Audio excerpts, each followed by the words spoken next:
Alright, my friends, today on AJ's carving tutorial, I will drop this fake Russian accent. Okay, so today I'm going to make some cavern tile with the addition of some San Remo pasta, penne pasta, fungus. You will need some polystyrene, expanded foam polystyrene, a double ply piece of cardboard, and some rough packaging polystyrene, exactly the same stuff, just various shapes.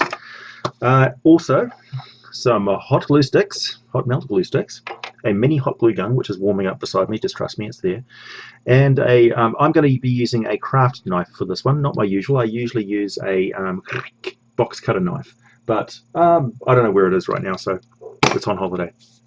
Okay, so first we're going to take the polystyrene and we're going to break off a chunk. Pow!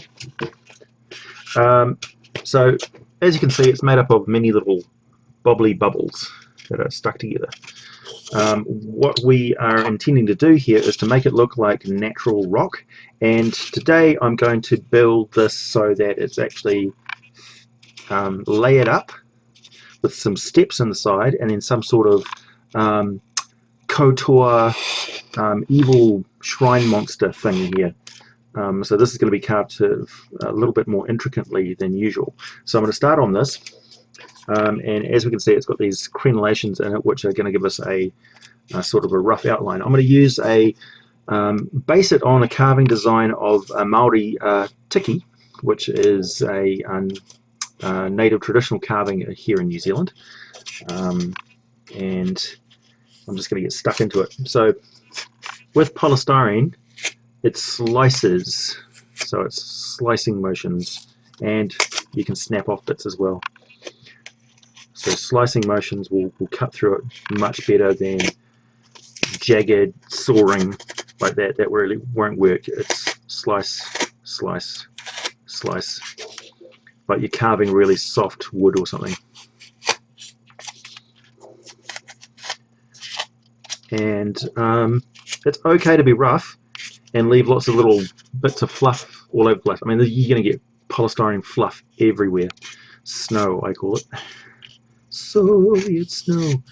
I don't know why I'm on a Russian theme today. And this is going to be a very rough carving because KOTOR are frog people, kinda, and they're not overly complicated.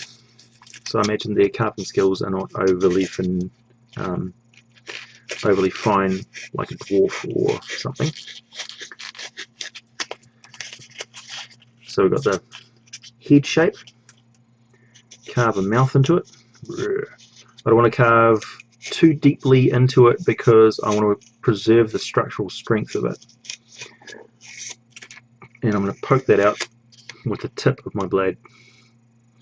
Hope you guys can see. I know it's not very good contrast. I've tried to get the lighting fairly good. Maybe too much lighting with this white. Okay, well that's better. So yeah, we've got a mouth shape there. Make it downturned and fairly angry looking.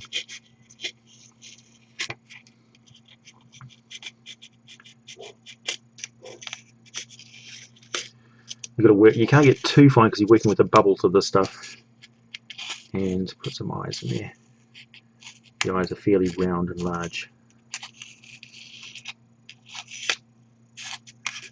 Like so. You can inlay this with some coloured beads, or I would usually just stick a bit of Sculpey or something in there. Paint it up nice and bright and shiny. There we go. Now I'm going to grab one of these offcuts, like that there. And one thing that a tiki has is a tongue poking out. Americans are probably more familiar with a Hawaiian version of this, because the Hawaiian and Maori people share a lot of cultural similarities, both being Pacific Island nations. And so that tongue's just going to poke out there, like that. Look. In fact, I'm going to get my glue gun, switch her on.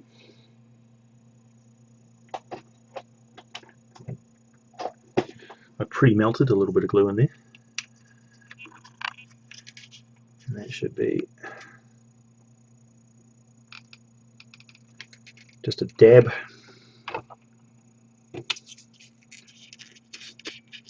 Poke. There we go. Blech. Trust me, it's all in the paintwork. Okay, now tickies have their arms sort of up. Just cutting a V shape from here, and then cutting inside and across. Well, it's more like I'm just poking the blade up in there and then pulling it out. This could go horribly wrong at any time and just break the whole thing in half. But that's the beauty of working on something which is dirt cheap. In fact, you probably got it completely free out of somebody else's packing box. Scrape, scrape, scrape. Don't breathe that. Whoa! Don't blow on your desk. Okay, here we go. Normally the tiki would have splayed out fingers like that, but again, don't need that much detail. We cut into the side here and give it a sort of a pot-bellied look. It flares out at the bottom.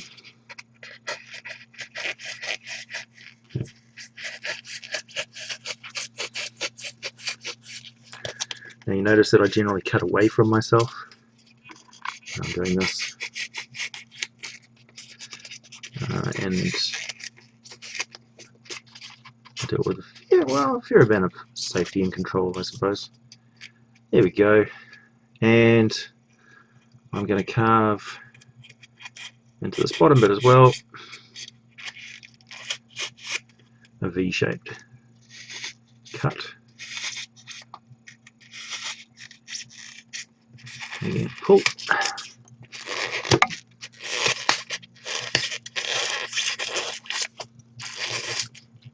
Sorry for all the squeaky sounds. You get that. There we go. Now imagine down the bottom here there's an offering bowl or something like that. And now here's the rock texture bit.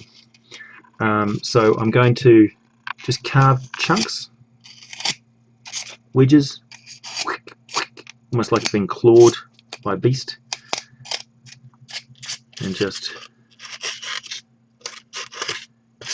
roughen it around the edges like that. Slice, slice. Take off a chunk of the corner. Slice, slice. And if you do that consistently, it will look like it was a part of the rock to begin with.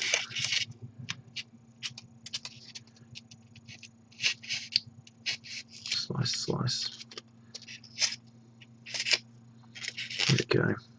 Now, of course, when you're painting this, what I do first is I get a real rough brush that I'm not too fond of, and I dip it into straight black acrylic, and I ram the bristles into all of these nooks and crannies and wedges that I've carved. Slice, slice. It's taking out wedges like you're chopping through a log. Slice, slice.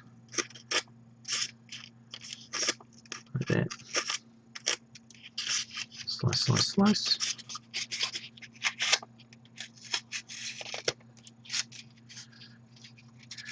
There we go. So as you can see, like that. And you might want to add a crack that's jagged.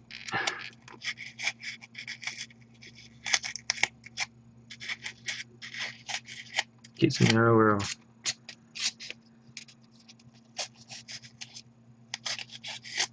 Looks like the rocks sort of, there we go.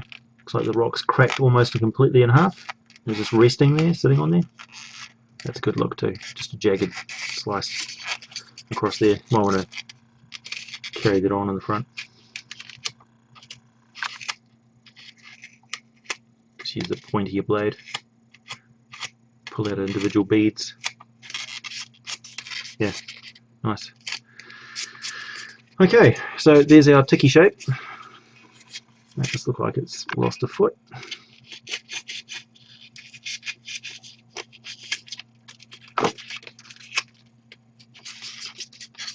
There we go.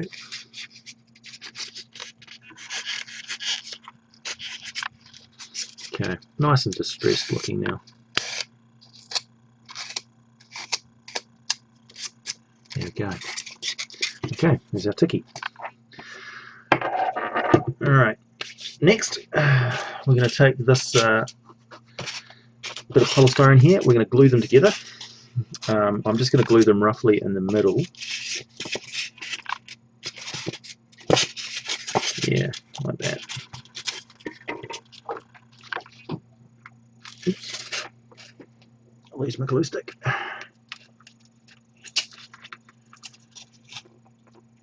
Dab, dab, dab, dab.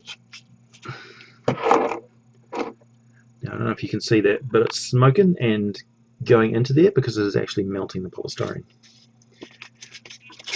And I just took it all upside down. Okay, change of plan. Not much I can do about that because it's now it's on there. Good old instantaneous hot glue. Yay. Okay, so what I want to do is carve it like it's going up like a shrine. And I'm going to do this by roughly cutting big jagged chunks.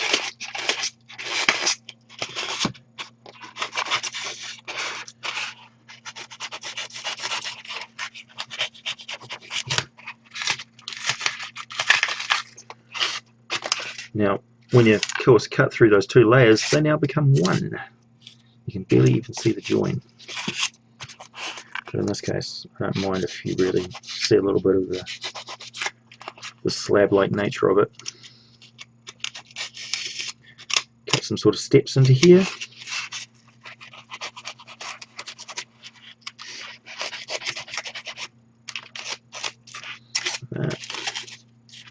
Smooth that out a bit.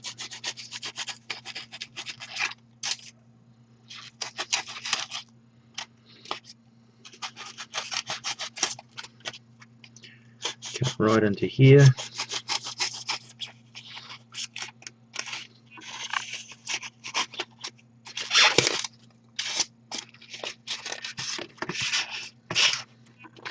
The advantage, of course, of using a box cutter is you've got a very big, wide blade and you can cut right into something. Cut clean through a corner or cut an angle plane across the entire thing. In this case, I'll just make do with what I got.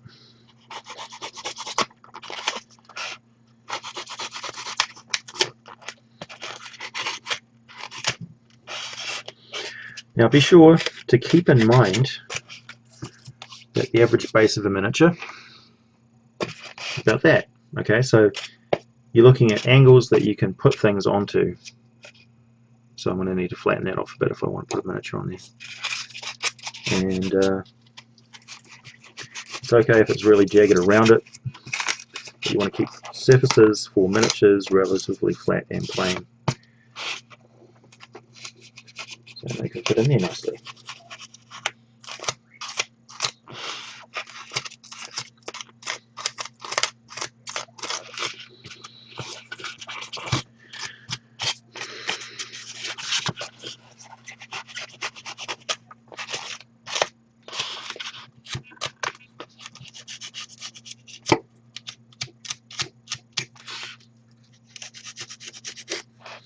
Jagged wedges, again, these ones at a slight angle,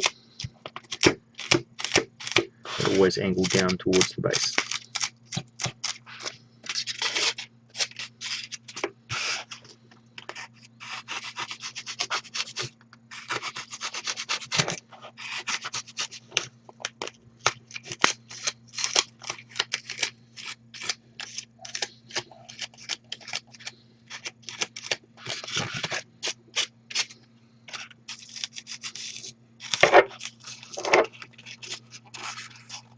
Nice. Carve that right in there.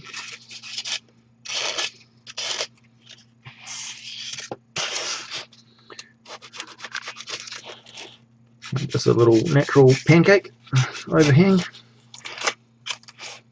Carve that down to the edge. Have some steps on the side here.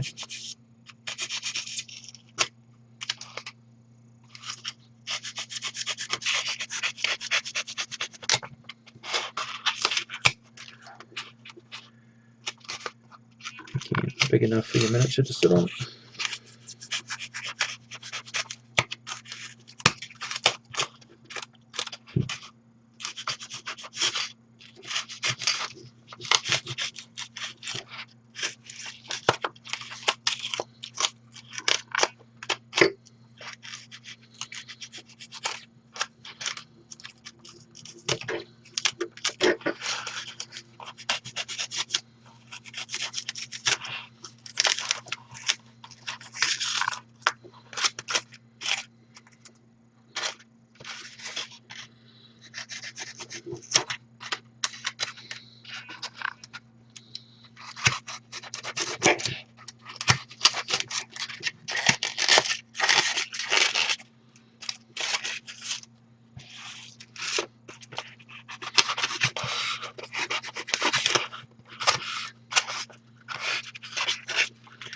So I'm going to make an interesting feature on the side here.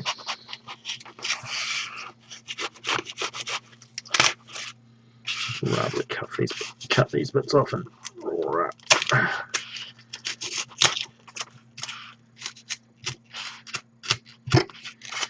Okay.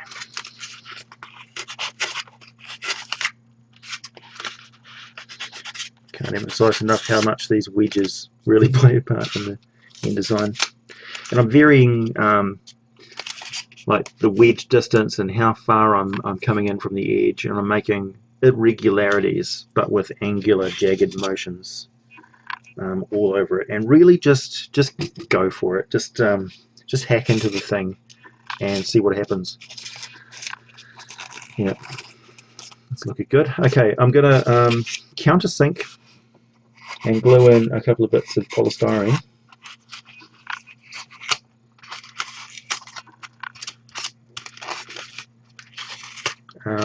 That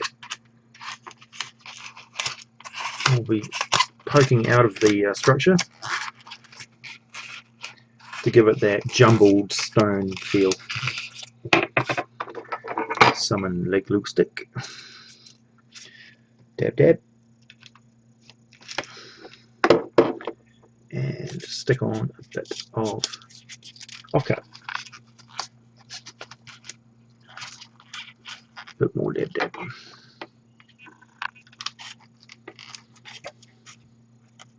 Nice.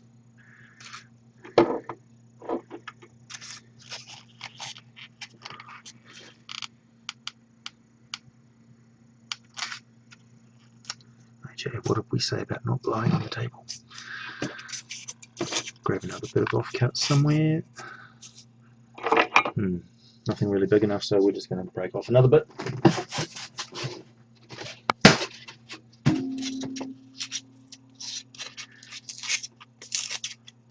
I should mention that that gong sound you just heard was the bit of polystyrene hitting a metal bowl. The polystyrene doesn't make that sound when you drop it on the floor. That would be so cool. If you actually heard that, I don't know if you did. Carvey, carvey, carvey.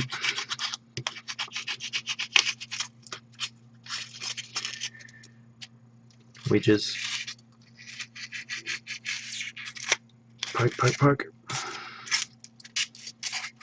Carve, carve, carve. Poke, poke, poke. Wedge, wedge, wedge. Rip, rip, rip.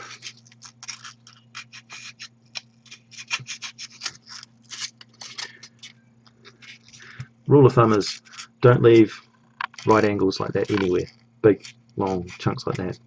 Always break them up with wedges, carved chunks, irregularities, because you just don't see those in nature very much. You really don't. Okay, looking good. Bit of glue stick. Now cool it down a little bit before it hits the polystyrene by just letting it fall through the air.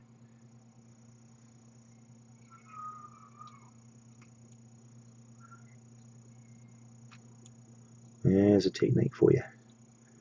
Save you a lot of heartache. This one only has one temperature setting, which is on. And I'll put this over here. Nice.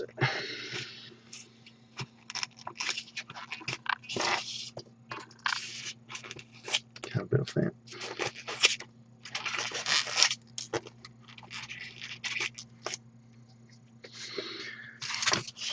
And now we're going to stick our ticky on.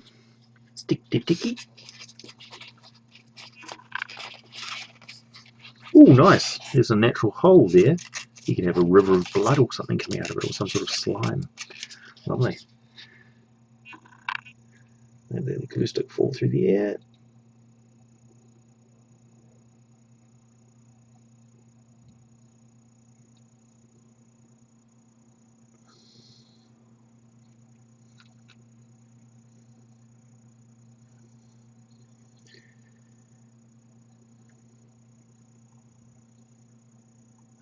It's damn hot.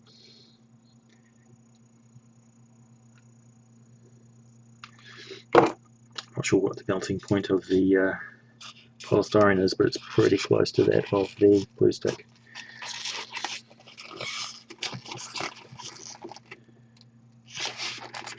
Cool.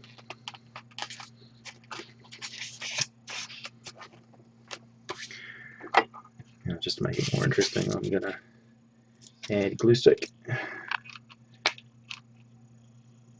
Just running down the inside there. Spur of the moment decision.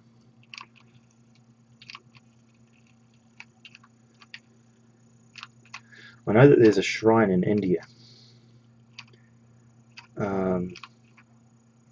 which has got a sort of a blood trail coming out of it, which is all about fertility and stuff. It's a real place. Just inspired here. Now, this could be seen as some emanation of the tiki.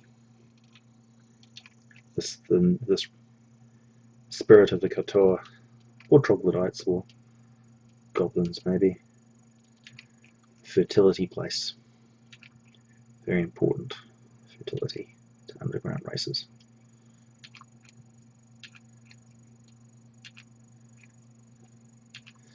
I want to add, well, I'm going to add fungus to this anyway, so.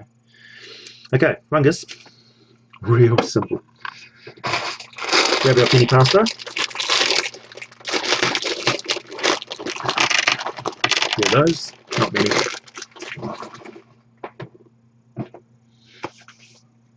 Glue stick. Apply to pasta end.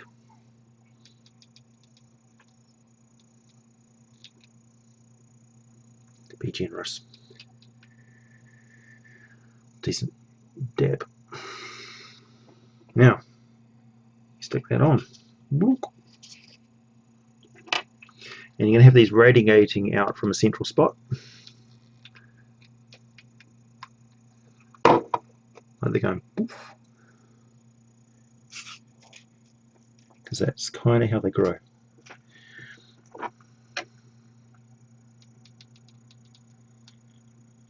And as I mentioned in an earlier video, you don't have lots of different types of fungus. Generally be clumps of similar ones with big space in between. Because the bit that you see growing like that is the flower or the spore producing part. The actual fungus itself is all of the filaments and stuff, which are all through the rock. So the flower represents a much larger body of fungus. Trust me, I'm a biologist. Although technically that's botany. Right. Another one in there. Being careful not to get in the way of the miniatures, which are in theory going to be sitting here. So the fungus forms a nice sort of barrier, bit of obstacle.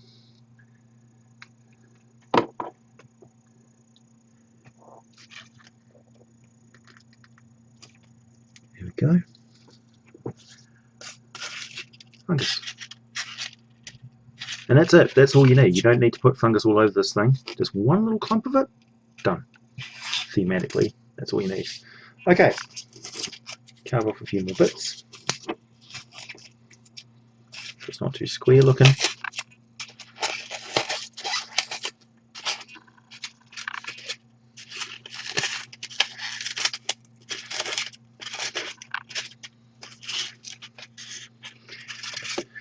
Take your piece of cardboard.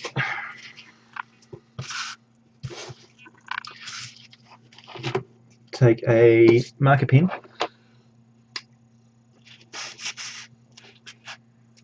Draw the rough outline of what you want.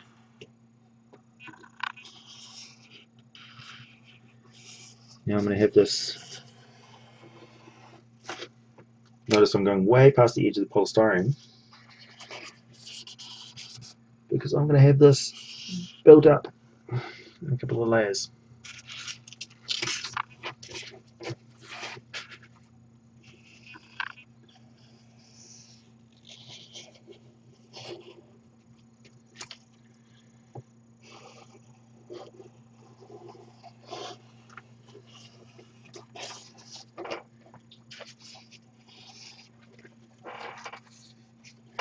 Okay. Now we carve that, or in this case, use a pair of scissors. So that's how I roll.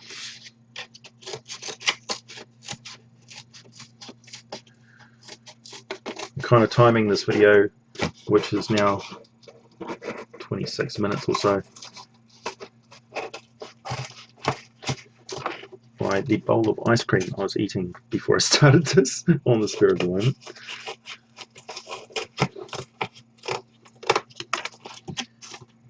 Which is now mostly melted. Poor ice cream.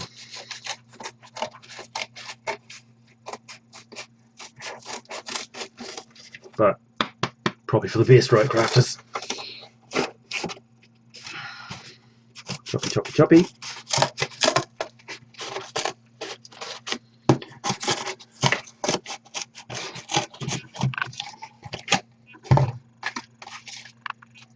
Oh, yes, let's use the craft knife for the rest of this. Always use a cutting board. That's the reason I'm still alive. Carvey, carvey, carvey, carvey.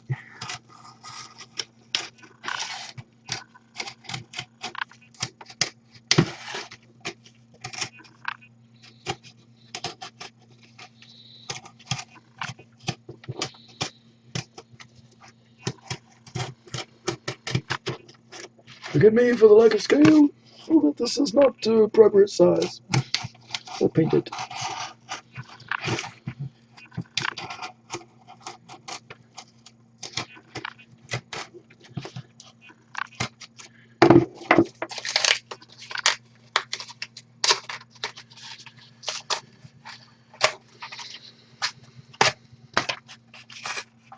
Like, hey, Jay, you just like tearing that off?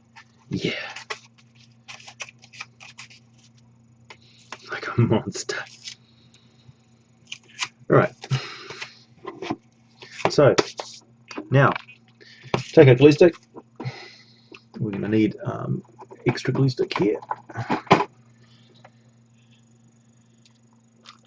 Put a liberal amount of glue stick on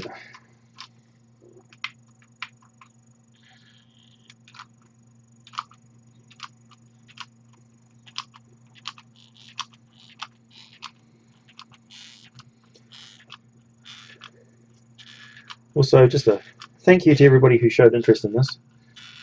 I know I'm not a crafting guru like DMG or Scotty, so I appreciate you guys encouraging me to do this sort of thing. I like crafting. It's fun. Right, grab our sculpt, stick it on.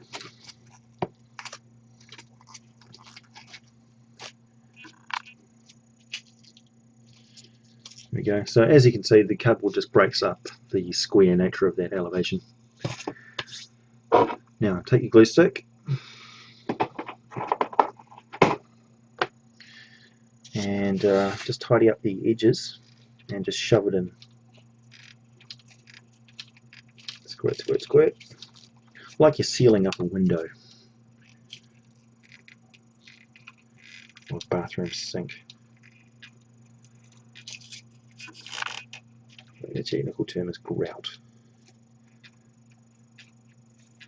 Stuff which goes in between cracks.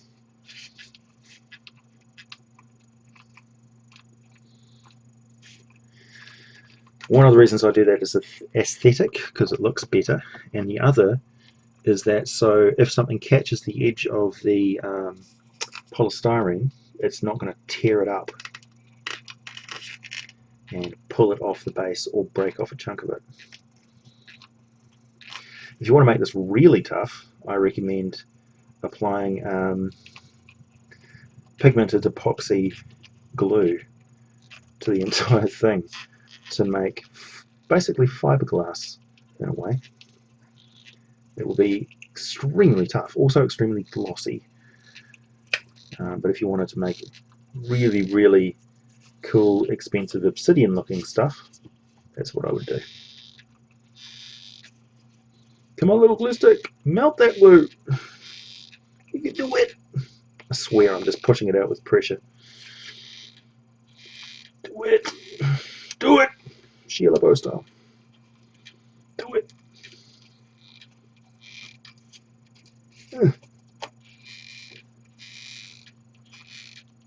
I swear it's going to explode like DM Scotty's one. There we go. Okay. And a bit more goo coming running down off the.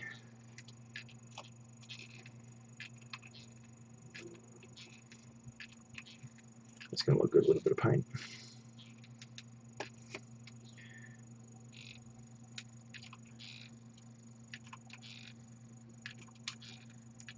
Ah. Okay. Enough. Right. And then, yeah, I'm just going to carve that off as well with the snips.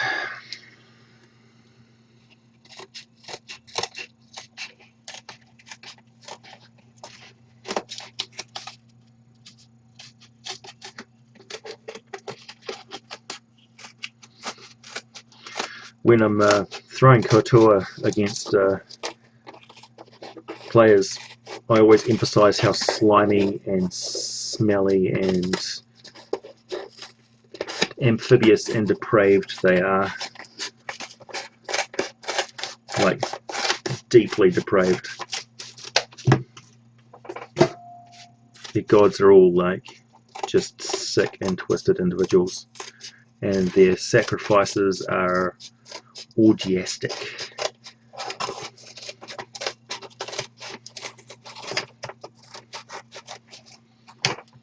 And their music is croaking and drumming on skulls and making squelching sounds and burps and bloops and wet slapping sounds, with them spasming and frothing out slime on the ground, spawning eggs all over the place. A thick caviar smell fills the air, that sort of thing. Just go to town. Right, more glue stick. I'm running out of glue stick. No, I'm not. It's almost impossible. I have so many glue sticks. In fact, I just grabbed the wrong size glue stick. That's how many I've got. Right.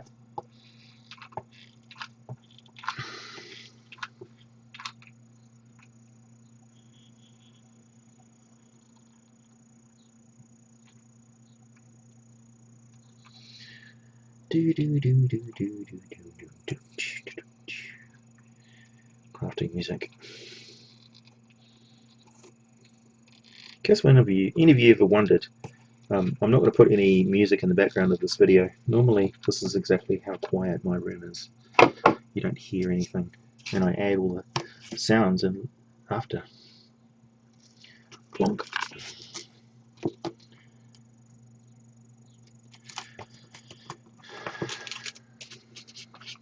backing music, no stereo on. Calm, peaceful, quiet. Perhaps just the neighbours' kids screaming at each other and a local barking dog. That's about it.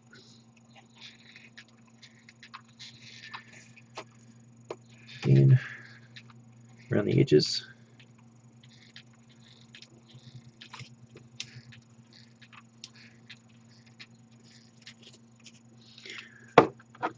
Alright, so there we go.